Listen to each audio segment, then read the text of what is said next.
hindi man masipa through people power ang NYODIC and I hope mangyari talaga yan, okay? I don't know, parang hindi naman makikiisa ang men in uniform sa taong bayan eh. Di kung hindi man mangyari ang people power, ewan ko ano na bang update kina Kiko Brazaga. Meron na ba ulit silang ini-schedule? Parang wala pa, no? But kung hindi man po mangyari na magkaroon ulit ng peace rally na malawakan katulad na ginawa ng INC na nitong nakaraang January ay baka pwedeng through impeachment na lang si Pain Singiwi. Alam niyo, hindi na dapat pinatatagal ang mga ganyang taong manloloko.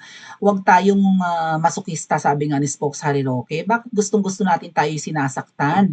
There was an article na nabasa ko mga kababayan, yung parang yung ano ba yun, frog theory. Was it a frog theory? Yung palaka, nilagay siya sa kawa, pero marahan lang yung pagpapaapoy. So yung palaka, behave lang siya kasi may tubig naman yung kawa. Normal pa yung temperature ng tubig. Pero habang tumatagal, dinadagdagan yung apoy. So marahan yung pag-init ng tubig. Akala ng palaka, normal lang. Ganon. Parang, kaya ko pa naman. Kaya ko pa. Tinatamad naman akong umahon. Hanggang sa sobrang init na ng tubig, pero yung palaka nawala na ng lakas. There's an article na ganyan mga kabayan. And then eventually, yung palaka naluto dun sa kawa dahil wala na siyang lakas para tumalon. Kahit na sobrang init na. Kasi akala niya normal pa rin. Konti lang naman ng init. Kaya ko pa. Parang ganyan ang nangyayari sa Pilipinas. Kaya pa naman natin. Hayaan na muna natin. Maghanap buhay na lang tayo. Okay, mag-post na lang tayo sa social media ng ating mga hinaing and whatnot. Parang gano'n. Boiling pot. Correct. Bento, thank you. So, yun. Ganyan ang nangyayari sa Pilipinas. Parang kaya pa naman. Hindi, okay pa. Kaya pa ang mahal na pamasahe. Kaya pa ang traffic. Kaya pa ang mahal na bilihin. Kaya pa naman. At least may sweldo kahit hindi tumataas. So, ang ending, one day, mga kababayan, wala na. Hindi na natin kakayaning lumaban and lutang na, and wala na tayong lakas kasi naubos na nila ang pwede natin maging lakas. Nakurakot na nila ang pera na pampaganda sana ng buhay natin. Okay?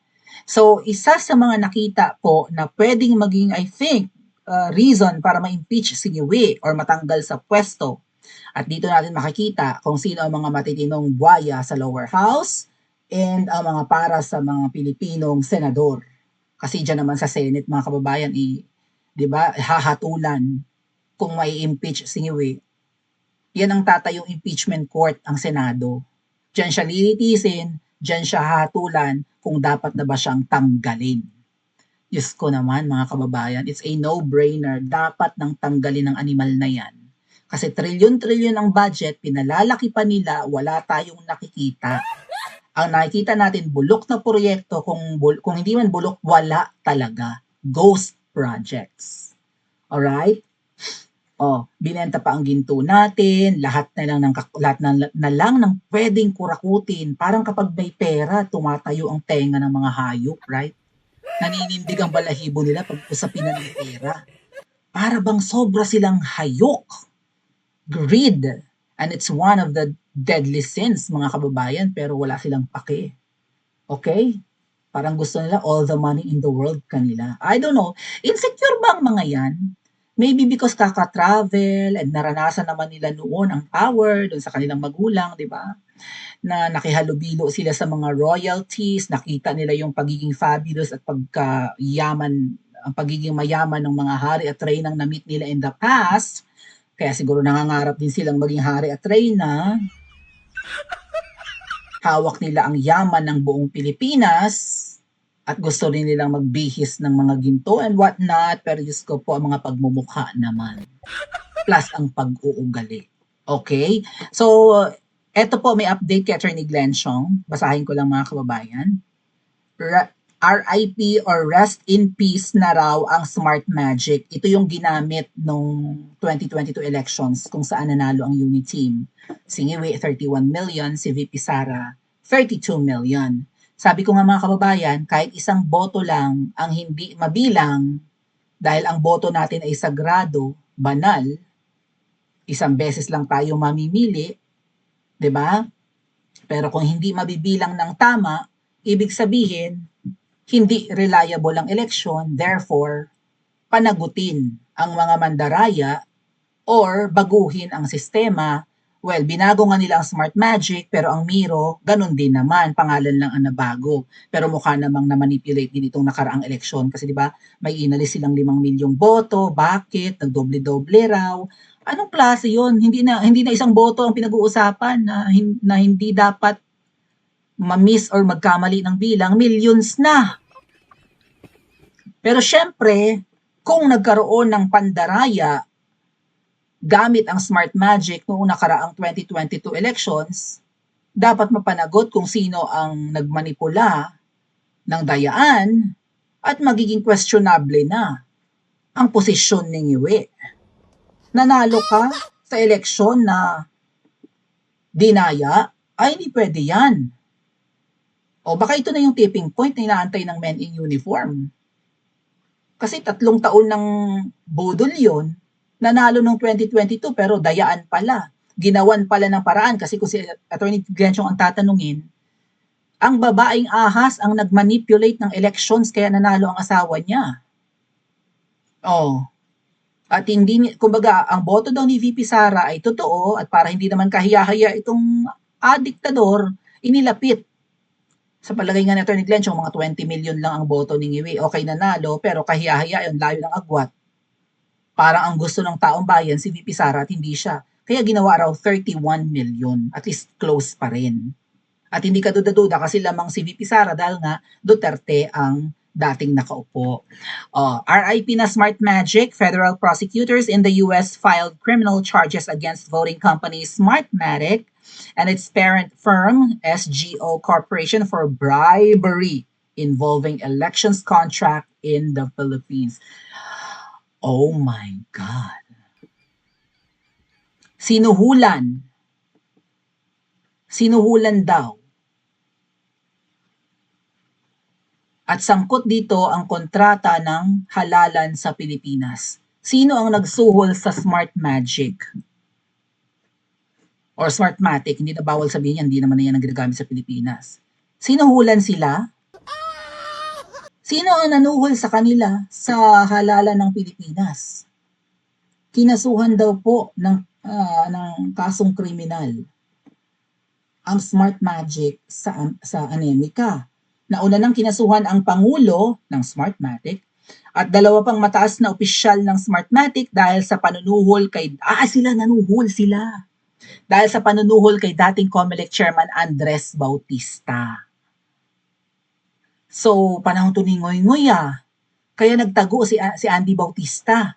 Yung Andy Bautista, yung asawa niya, yung Tish, maganda, kamukha ni Anjanette Abayari, mas maganda pa nga.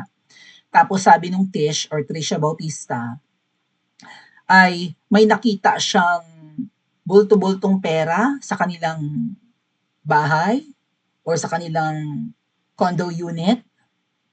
And then may mga sobre-sobreng pera, nakasobre daw 'di ba? And then nakalagay sa vault. Plus may latigo. Tandaan nyo, may latigo. Yung Andy Bautista na dating chairman ng COMELEC, na sino ba pinaltan niya? Sino ba pumayag sa kanya? Si George Garcia na ba? Basta nagtago yan si Andy Bautista 'di ba? Nagtago sa US. Ano ba yan? Hindi nahuhuli ng Pilipinas. Akala ko ba may extradition treaty ang Pilipinas at US? But bakit at large pa rin si Andy Bautista? Baka itong George Garcia magtago lang din. Right? Sinuhulan di umano ng Smart Magic si Andy Bautista. So ibig sabihin, para ba sila ang manalo sa bidding at sila pa rin ang magamit for elections, sinuhulan nila si Andy? Pero yung about kinausap ni babaeng ahas yung mga executives ng Smart Magic, mukhang may money involved din doon. So, pwede ring nasuhulan ng Smart Magic para si diktador ang manalo noong 2022. This time, isinama na sa kasong kriminal ang kumpanyang Smartmatic mismo at ang kumpanyang nagmamay-ari nito ang SGO Corporation. Kumbaga dati ang kinasuhan lang yung presidente at dalawang matataas na opisyal ng Smartmatic. Ngayon, yung mismong Smartmatic at saka yung parent company ng SGO ang sinama na sa kaso. I was never wrong, sabi ni Atty. Glenn Chong, na in my allegations against Smartmatic, they rigged the bidding. They rigged the election. This is one more proof. So, bidding, ibig sabihin, susuhulan nila si Andy Bautista, sinuhulan nila si Andy Bautista para silang piliin, di ba? Tapos, dinaya rin nila ang elections. Ano ba yun? Oh, tandaan natin, dinaya ni Marcos Jr. ang kanya, according to Attorney Glenn Chong, tandaan natin, dinaya ni Marcos Jr. ang kanyang boto gamit ang Smartmatic noong 2022. Nag-post nga pala ako mga kababayan sa aking page, Princess Maui. Kung di pa kayo naka-follow, mag-follow po kayo ha. Dito ko pinost yung grounds for impeachment, mga ate at kuya. So basahin ko sa inyo yung mga dahilan para dapat matanggal sa pwesto ang isang opisyales.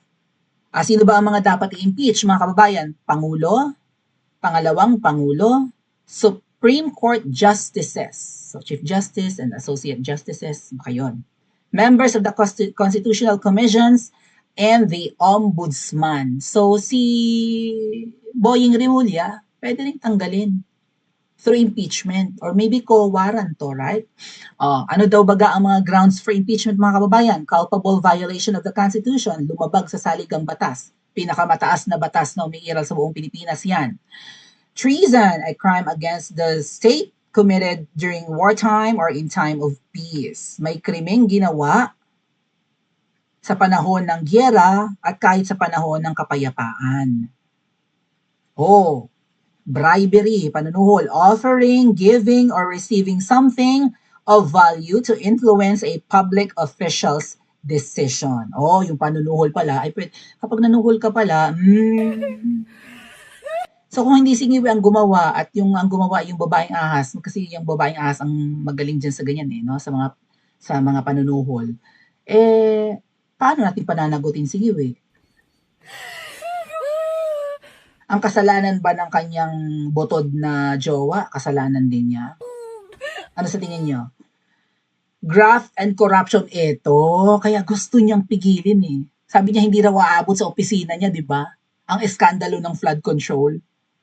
Ang sabi nga ni Atty. Glenn Chong, hindi magkakaroon ng ganyan kalalang corruption kung hindi mo pinapayagan.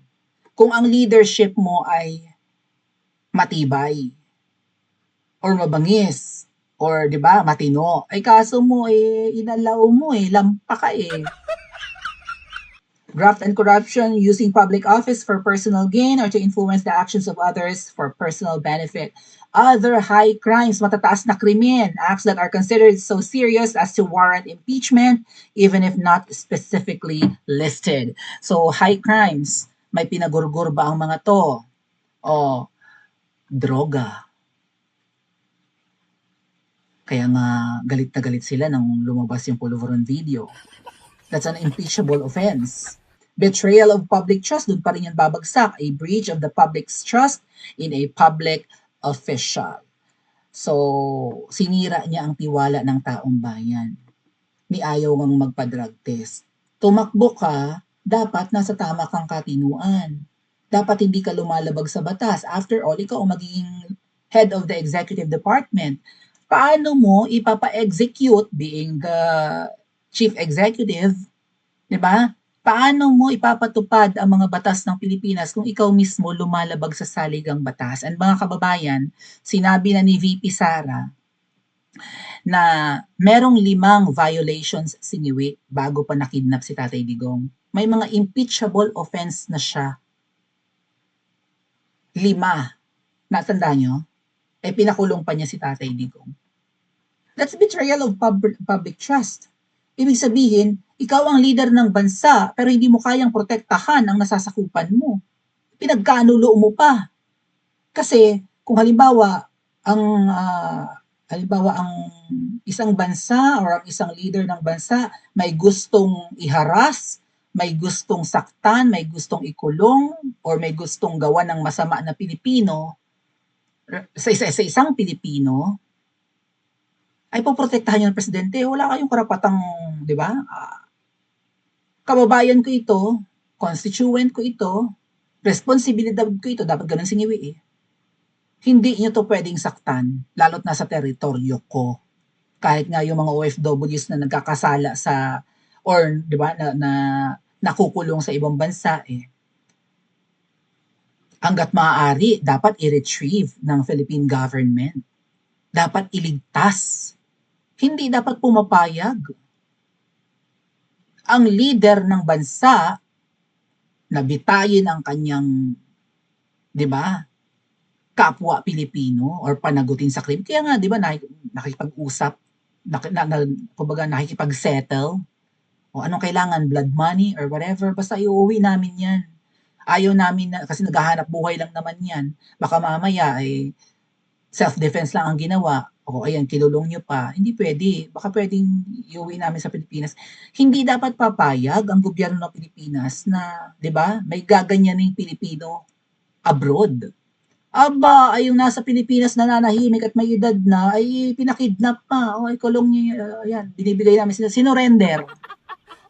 That's betrayal of public trust. Although napaka-broad ng definition, di ba? Pinagkanulo mo ang kapwa mo Pilipino, binudol mo kami. You betrayed the Filipino people. Wala ka pala sa tamang katinuan, nangako kang itutuloy ang mga nasimulan ng predecessor mo, hindi mo naman ginawa. Ay, teka muna, dapat ka nang masipa. Ngayon, sino kaya may naghahain na ng impeachment eh? I think sina Congressman Kiko Barzaga, yung anak ni Kong Marcoleta, at saka si Congresswoman Rowena Guanzon. Uusad kaya yan? Aakyat kaya ng Senado? At magkakaroon kaya ng impeachment proceedings, mga kababayan? Or magiging impeachment court ba? Lilitisin kaya singiwi sa Senado? Mas okay ba ito kaysa sa people power? Para malantad ang kanyang mga kalokohan? Pa-comment niya po sa comment section at mag-like and subscribe din po kayo.